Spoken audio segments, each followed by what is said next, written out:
Nashik education society संचलित 3 विद्या मंदिर भोगूर या शाळेत गुरुपौर्णिमा उत्साहात साजरी करण्यात आली। यावेळी व्यास मुनींच्या प्रतिमेचे पूजन करून कार्यक्रमाची सुरुवात करण्यात आली।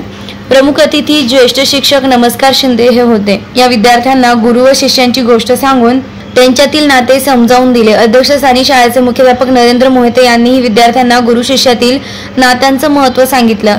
आपल्या जीवनाला दिशा दाखवायचं कामगिरी करतात हे विद्यार्थ्यांना समजावून दिले। कार्यक्रमाचं सूत्रसंचालन इयत्ता 9वी मधील सहबाज खान यानं केलं, तर आभार इजहार शेख यांनी मांडले। आणि 9वीतील विद्यार्थ्यांनी स्वतःच्या हाताने भेटवस्तू बनवून सर्व गुरुजींचा सत्कार केला। कार्यक्रम यशस्वीतेसाठी इयत्ता 9वीतील वर्गशिक्षक धनश्री परांजपे, उषा आव्हाड, माया सिसोदे, रवींद्र नाकील, संदीप पाटील, कैलास टोपले, विलास कडाळे, सुनील शेटे, चिमा सापटे, दिगंबर माळी आदी उपस्थित होते। रोकठोक पोलीस टाइम्स न्यूज साठी विलास डी भालेराव, भोगूर, नाशिक।